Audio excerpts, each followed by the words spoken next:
வணக்கம். என் பேர் ராணி மீனாட்சி. மீனான்னு எல்லாரும் கூப்பிடுவாங்க. நான் வந்து இந்த ஜெய்சங்கர் ஸ்ட்ரீட்டில் வந்துட்டு 2001 ஆப்போசிட்டில் இருக்கிற வீட்டில் தான் நான் வந்து குடி வந்தேன். அப்போது எனக்கு வந்து பாபாவை பற்றி அவ்வளோலாம் எனக்கு தெரியாது. எங்கள் அம்மா தான் பாபா டிவோட்டி. அப்போது ஒரு நாள் ஒரு எங்கள் அம்மா சொல்கிறாங்க, நீ வந்து பாபா கோயிலுக்கு வா அப்படின்னு சொல்லிட்டு ஒரு வியாழக்கிழமை நான் வரேன் பாபா கோயிலுக்கு. வந்துட்டு நான் பாபாவை பிரதட்சணை பண்ணிவிட்டு நான் சொல்கிறேன் மனசில், பாபா எனக்கு அந்த அளவுக்கு வந்து எந்த விதமான ஒரு இதுவும் தெரியல, எந்த ஈர்ப்பும் எனக்கு இல்லை. ஒருவேளை நீங்கள் வேணும்னா என்னை இழுத்துக்கோங்க, இது உண்மையாக நடந்த ஒரு விஷயம். அப்போ நான் அப்படி சொன்னேன், நீங்கள் வேணால் என்னை வந்து உங்கள் பக்கமாக இழுத்துக்கோங்க, எனக்கு எந்த விதமான இதுவும் இல்லை அப்படின்னு சொல்லிட்டு தான் சும்மா பிரதட்சணை வந்தேன். அப்போ எனக்கு ஒரு சின்ன குழந்தை வேறு, என்னோடது 2வது பையன். அப்போது அப்பப்போ வருவேன். ஆனால் இந்த ஆரத்தி பாடு இங்கே நான் இந்த வழியை கிராஸ் பண்ண போகும்போது ஆரத்தி பாடிட்டு இருப்பாங்க. அப்போ ஃபஸ்ட்டு அப்போல்லாம் சின்னதாக இருப்பார் பாபா. அப்போ நான் வந்து அந்த ஆரத்தி பாடலில் வந்து பாடணும் அப்படின்னு சொல்லி ரொம்ப ஆசைப்பட்டேன். அந்த பாட்டு கேட்குறக்கே எனக்கு வந்து ரொம்ப சந்தோஷமாக இருந்தது. சரி, இந்த பாட்டை கற்றுக்குவோம், நமக்கு டைம் இருக்கே அப்படின்னு சொல்லிட்டு ஃபஸ்ட்டு இந்த ஆரத்தி பாடலெல்லாம் காலையில் ஆரத்தி, அ க மத்தியான ஆரத்தி, சாயந்தரம் ஆரத்தி, நைட் ஆரத்தி, இது 3 அட்டன் பண்ணுவேன். காலையில் மட்டும் என்னால் அட்டன் பண்ண முடியாது. அப்புறம் கொஞ்சம் கொஞ்சமாக நான் வந்து இந்த ஆரத்தி பாடல்லாம் பாட ஆரம்பித்தேன். அப்புறம் இங்கே இருக்க சத் சங்கத்தில் சேர்ந்த பிறகு தான் இந்த பாபா கோயில் வந்து எந்த அளவுக்கு வந்து ஒரு மனிதனுடைய வாழ்க்கையில் ஒரு எஃபெக்ட் கொடுக்கும் அப்படிங்கிறத நான் பார்த்தேன். ஏன்னா என் வாழ்க்கையில் நான் எதுவுமே இவ்வளோ பெரிய இந்த மிராக்கிள் அது இதெல்லாம் நான் அவ்வளோவா அதை ஒரு பெரிய நம்புறது அந்த மாதிரிலாம் கிடையாது. நான் ரொம்ப சாதாரணமான ஒரு பேக்ரவுண்டு தான். பெரிய பக்தி அதெல்லாம் எனக்கு எதுவுமே எனக்கு கிடையாது சின்ன வயசுலேருந்தே. இது வந்து எனக்கு ஒரு இதுதான் நான் வந்து மிராக்கிளா நினைக்கிறேன். பாபா கிட்ட வந்த பிறகு எனக்கு அப்படி பார்த்தீங்கன்னா, கொஞ்சம் கொஞ்சமா அந்த டைம் ஆனா, நான் வேற எந்த வேலையும் இல்ல. 9 மணி ஆரத்தினா 9 மணிக்கு இங்க வந்துருவேன். அது வந்து எப்படி ஏற்பட்டதுங்கிறது எனக்கு ரொம்ப ஆச்சரியமா இருக்கு. வீட்ல நான் உட்காந்து டிவி பார்ப்பாங்க எல்லாரும், அந்த மாரிலாம் பண்ணுவாங்க. ஆனா, அ நான்லாம் இந்த 9 மணி ஆரத்தினா 9 மணி ஆரத்திக்கு தினம் வந்துட்டே இருப்பேன். 22 வருஷமா நான் வந்துட்டுருக்கேன். அ இந்த கோயில அதுக்கப்புறம் நான் வந்து நெறைய கேள்விப்பட்டேன் அந்த கோயில பத்தி. அதுக்கப்புறம் தான் எனக்கு வந்து பாபான்னா என்ன? ஏன் நமக்கு இந்த அளவுக்கு ஒரு ஈர்ப்பு வந்தது? அப்படிங்கிறத புரிஞ்சுக்க முடியுது. அதாவது இங்க விசாலாட்சி அம்மையார் அப்படிங்கிறவங்க விசாலாட்சி பாட்டின்னு சொல்றாங்க. நான் அவங்க இறந்து 1 மாசம் கழிச்சு வந்தேன். அவங்க டிசம்பர்ல அந்த டைம்ல இறந்துருக்காங்க. நான் 1 மாசம் கழிச்சு வந்திருக்கேன் இந்த வீட்டுக்கு.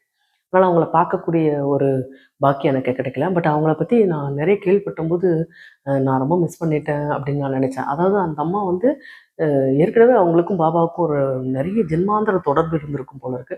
அவருடைய கணவர் வந்து துரைசாமி ஐயர்.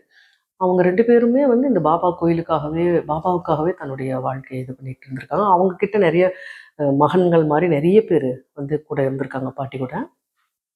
அப்போ வந்து பாட்டி வந்து இங்க இருக்க பாபா படத்த வந்து பாபா மாரியே நேரடியா பேசுறதாகட்டும், நேரடியா அந்த எடுத்து எது குடுக்குறாங்களோ பிரசாதத்த பாபாவுக்கு ஊட்டுறதாகட்டும், அந்த அளவுக்கு வந்து அவங்க பாபாவ பிரதட்சணமா வந்து பாட்டி கூடயே இருந்திருக்காங்கங்கிறத நெறைய பேர் என்ட்ட அதுக்கப்புறம் சொல்ல இது பண்ணாங்க. ஆக்சுவலா இந்த பாபா கோயில் எப்படி உருவாச்சுன்னு சொல்லும்போது அவங்க என்ன சொன்னாங்க, ஒரு மாட்டு வண்டியில ஒரு ஊர்வலம் நான் ராமநவமின்னு நெனைக்கிறேன். அந்த ஊர்வலம் போகும்பொழுது இந்த இடத்துல வந்து மாட்டு வண்டி அப்படியே நின்னுடுச்சாம். இந்த இடத்துல தான் பாபா கோயில் கட்டணும்னு சொல்லி அம்மையார் கனவுல வந்து சொல்லியிருக்காங்க பாட்டி கனவுல.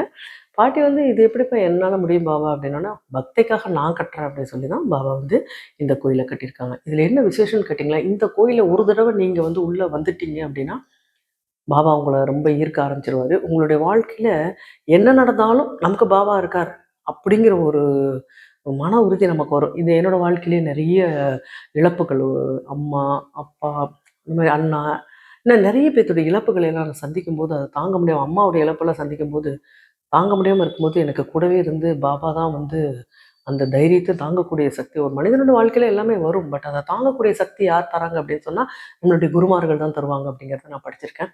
அத வந்து நான் வந்து பாபா கிட்ட நான் பார்த்தேன்.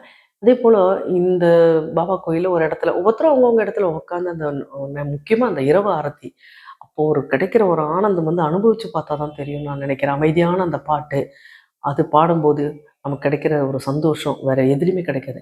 அதேபோல என்னுடைய ஒரு மனசுல தோன்றது என்ன அப்படின்னு கேட்டீங்கன்னா, நெறைய பேர் குழந்தைகளோட வருவாங்க. அதுதான் குழந்தைகளுக்கு நம்ம செய்யக்கூடிய மிகப்பெரிய ஒரு கிஃப்ட் இல்ல அவங்களுக்கு நம்ம செய்யக்கூடிய ஒரு கடமை எதுன்னு கேட்டீங்கன்னா, நம்ம கூட கோயிலுக்கு கூட்டிட்டு வந்து, கூட உட்காந்து ஆரத்தி பாட வைக்கணும். நம்ம பாடும்போது குழந்தைங்க கொஞ்ச நாள் ஆனா அவங்களே பாட ஆரம்பிச்சுருவாங்க. அப்புறமா அவங்கள பத்தி நீங்க வந்து அவங்களோட ஒழுக்கத்த பத்தியோ, அவங்களுடைய எதிர்காலத்த பத்தியோ நீங்க கவலைப்பட தேவையில்ல. ஏன்னு கேட்டீங்கன்னா, இங்க வந்தாச்சு. இங்க வரும்போது நெறைய பேர் பார்த்தீங்கன்னா, இங்க சர்வீஸ் பண்ணுவாங்க பசங்க. சின்ன வயசு பசங்க தான். அவங்க கிட்ட நான் என்ன பார்த்தேன் அப்டின்னா, ஒரு ஒழுக்கம், ஒரு நேர்மை, மரியாதை பெரியவங்க கிட்ட பேசும்போது, அதெல்லாம் இங்க தானா வந்து இந்த கோயில்ல நான் பார்த்தேன். இந்த பசங்கள்லாம் டெய்லி நான் பார்ப்பேன். அவ்வளோ அருமையா அவங்க வந்து அவங்க வீட்ல டேர்ன் பண்ணா கூட இந்த அளவுக்கு அவங்களுக்கு அந்த டிசிப்ளின் வருமா எனக்கு தெரியாது. அவங்கெல்லாம் ஒண்ணு சேர்ந்து சர்வீஸ் பண்றதாகட்டும், ஒரு பஜன் பாடுறதாகட்டும், இந்த மாரி எல்லாமே அவங்க கூட்டா செய்யும்போது அவங்களுக்கு என்ன ஆகுதுன்னு கேட்டீங்கன்னா, ஒரு தலைமை பண்பு வருது. 2வது வந்து அவங்களுக்கு ஒரு டிசிப்ளின் வருது. தப்பான வழிக்கு போகவே மாட்டாங்க பாபா கோயில்ல வர பசங்க. என்னுடைய ஒரு அனுபவத்துல நான் சொல்ல வர்றது என்னன்னா, யார்கிட்ட குழந்தையோ, பேர குழந்தையோ யார் இருந்தாலும், நீங்க கோயிலுக்கு வந்து அந்த டைம வந்து பாபா கோயில்ல செலவு பண்ணி, அந்த குழந்தைகள கூட்டிட்டு வந்து அந்த வழியில நம்ம பழக்கி விட்டுட்டோம்னு வச்சுக்கோங்களேன், அதுக்கப்புறம் நம்ம அவங்கள பத்தி நம்ம கவலைப்பட வேண்டிய அவசியம் எந்த காரணத்த கொண்டும் எந்த குழந்தையும் ஒரு தப்பா ஏன்னா இப்ப இருக்கிற குழந்தைகள்ல டிஸ்ட்ராக்ட் பண்ற மாரி நெறைய இருக்கு. அ ஃபோனு இன்னும் எத்தனையோ விஷயங்கள். அது வந்து சரியான வழியில கூட்டிட்டு போகுதுன்னு சொல்ல முடியாது. ஸோ இது வந்து ஒரு ஆன்மீகம் மட்டும் இல்ல, வாழ்க்கைக்கும் ஒரு மிகச்சிறந்த ஒரு விஷயமா நான் இத நினைக்கிறேன். அதாவது குழந்தைகளுக்கு வந்துட்டு படிப்பு, அத தவிர இந்த மாரி நம்மளே இப்ப டிவில உட்காந்துருந்தோம்னா, குழந்தைகளும் டிவில உட்காரும், இல்ல ஃபோன்ல தான் உட்காரும். அதையெல்லாம் நம்ம வந்து தியாகம் பண்ணிட்டு, நம்ம எந்த வழியில சரியா போறோமோ, அந்த வழியில நம்ம குழந்தைகளும் பின்னாடியே ஃபாலோ பண்ணும். இதுதான் நான் பார்த்த உண்மை. அதுவும் இந்த பாபா கோயில பொறுத்தவரைக்கும், அதுவும் இந்த பாபாவ பார்த்துக்கிட்டே இருக்கலாம். அந்த கண் ஓரத்தில பார்த்தீங்கன்னா, ஒரு ஒரு ஈரம் இருக்கும் பாபா கிட்ட. இதெல்லாம் இங்க நான் பார்த்தது. நான் மட்டும் இல்ல நெறைய பேர் சொல்லுவாங்க. என்னோட அனுபவத்தில அந்த கண் ஓரத்தில பார்த்தீங்கன்னா, ஒரு சின்ன நீர்த்துளி இருக்கிற மாரி இருக்கும். அவ்வளவு ஒரு அது நான்லாம் வந்து 1 வாரம் 10 நாள் வெளியூர்லாம் எங்கேயா போயிட்டு நான் வந்து பாபா இப்படி பார்ப்பேன். "இவ்வளோ நாள் எங்க உன்ன பார்க்க முடியலையே!" அப்படி சொல்லி ஒரு மாரி சிரிக்கிற மாரி எனக்கு தோணும். ஒரு நம்மளுடைய ரொம்ப க்ளோஸ் நமக்கு எல்லாமே பாபா தான். அப்படிங்கிற ஒருத்தர் வந்து அ நம்மள பார்த்து சிரிக்கிற மாரி இருக்கும். நம்மள பார்த்து நம்ம புரிஞ்சுக்கிற மாரி இருக்கும். பார்த்துக்கிட்டே இருக்கலாம். நீங்க கண்ணே எடுக்க முடியாது. அந்த மாதிரியான ஒரு அனுபவம் நான் இந்த பாபா கோயில்ல நான் பார்த்துருக்கேன். அதேபோல ஒரு அன்னதானமாகட்டும், ஒரு மத்த சர்வீஸ் ஆகட்டும், இங்க வந்து அவ்வளவு டிசிப்ளினா இங்க இருக்க ட்ரஸ்டீஸ், இங்க இருக்க மக்கள், இங்க இருக்க வாலண்டியர்ஸ் லேடீஸ் ஆகட்டும், ஜென்ட்ஸ் ஆகட்டும், அதுதான் நான் இங்க பார்த்த இந்த ஒழுக்கம், இந்த டிசிப்ளின். இது நான் வேற எந்த இதுலயும் நான் பார்த்ததில்ல. நான் நெறைய கோயிலுக்கெல்லாம் போயிருக்கேன். போயிருக்கேன். நான் வந்து எங்க ஊர் கோயம்புத்தூர், நான் சென்னையில தான் வந்து செட்டில் ஆனது. பட் இந்த இடத்துல நான் என்ன பார்த்தேன் அப்படின்னா, இந்த மக்களுடைய ஒரு அ அதிகமான ஈர்ப்பு இந்த கோயில்கிட்ட இருக்கு. ஸோ யாரா இருந்தாலும் இந்த கோயிலுக்கு வந்து நாங்கலாம் "யாம் பெற்ற இன்பம் பெருக இவ்வையகம்னு" சொல்ற மாரி, அ எங்களுக்கு கிடைச்ச இந்த சந்தோஷத்த வந்து நீங்கலாம் அனுபவிக்கணும் அப்படிங்கிறது என் அனுபவத்திலேருந்து நான் சொல்றேன். இப்போ நான் சொன்ன வார்த்தைகள்லாம் என் மனசுலேருந்து வந்த வார்த்தைகள் தான். எந்த விதமான ஒரு ப்ரிப்பரேஷன் கூட கிடையாது. நான் என்ன தோணுதோ அத தான் நான் சொல்றேன். ஸோ எல்லாரும் இந்த கோயிலுக்கு வரணும். முக்கியமா குழந்தைங்கள கூட்டிட்டு வரணுங்கிறது என்னுடைய மிகச்சிறந்த என்னோட அனுபவத்திலேருந்து நான் சொல்றேன். நீங்க அந்த மாரி கூட்டிட்டு வந்தாலே குழந்தைங்க அந்த பாட்டு, அந்த பஜன் அப்படி இருக்கும் பொழுது, அவங்களோட லைஃபே வேற மாரி செட்டில் ஆயிடும். அது இந்த ஒரு தடவ நம்ம பாபா இதுக்குள்ள வந்துட்டோம்னா, அவர் சிட்டுக்குருவி கால்ல கட்டிட்டு தன் பக்கம் இழுப்பாரு இல்லையா குரு, அவருடைய சச்சரிதத்துல வரும். அது மாதிரி ஒரு தடவ உள்ள வந்துட்டாலே, பாபா நம்மள பார்த்துக்கிறாருன்னு தான் அர்த்தம். என்னுடைய ஒரு நான் இந்த இடத்துலேருந்து இப்ப நான் கோடம்பாக்கம் போயிட்டேன். ஆனாலும் நான் தினம் வருவேன். அது கூட பாபாவோட அருளால தான் எனக்கு நல்ல ஒரு வீடு வாங்கி குடுத்து, நான் வர்ற அளவுக்கு எனக்கு பாபா பண்ணார். தினம் வர்ற அளவுக்கு. இத விட தூரத்துலருந்து கூட நெறைய பேர் வந்துட்டுருக்காங்க. எதுக்கு சொல்றேன்னா, மனம் தான் காரணம் எல்லாத்துக்கும். யாரெல்லாம் இந்த வாய்ப்ப பயன்படுத்தி, இந்த கோயிலுக்கு வந்து பாபாவுடைய ஆசீர்வாதத்த வாங்கிக்கிறோம். அதேபோல ஒவ்வொருத்தர் வாழ்க்கையில எவ்வளோ பிரச்சனை வந்தாலும், அத தாங்கக்கூடிய சக்திய வந்து பாபா கண்டிப்பா தருவார். இது என்னுடைய அனுபவம் மட்டும் இல்ல, இங்க வர்ற நெறைய பேருடைய அனுபவம். அதனால நான் எல்லாத்துக்கும் ஒரு ஒரு சின்ன வேண்டுகோள் என்னன்னா, தயவுசெய்து எல்லாரும் இந்த கோயிலுக்கு வந்து அவருடைய அந்த இத அன்ப அனுபவிக்கலாம் நீங்க. உண்மையிலேயே நம்ம கூட இருக்கிற ஒரு பாபா தான் அவரு. ஸோ எல்லாரும் வந்து இந்த அனுபவத்த பெற்றுக்கணும்னு நான் நினைக்கிறேன்.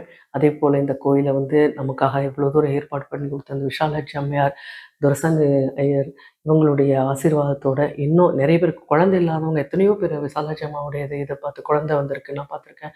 வேலைக்கு எத்தனையோ பேர் ட்ரை பண்ணி ஏன்னா 22 வருஷமா நான் இந்த இதுக்கு வரேன். எத்தனையோ பேர். அதேபோல நோயால வாடினவங்களுக்கு வந்துட்டு, அத எவ்வளவோ தடவ சரி பண்ணி குடுத்துருக்காரு. அதெல்லாம் என்னுடைய அனுபவத்தில நான் இங்க பார்த்துருக்கேன். அதனால எல்லாரும் தங்களுடைய எல்லா விதமான இதுக்காகவும் பாபாவ வேண்டி, அவங்க இந்த அனுபவத்த அடைஞ்சுக்கணும் அப்படின்னு சொல்லி நான் ரொம்ப கேட்டுக்கிறேன். இந்த வாய்ப்புக்கு மிகுந்த நன்றி. வணக்கம்.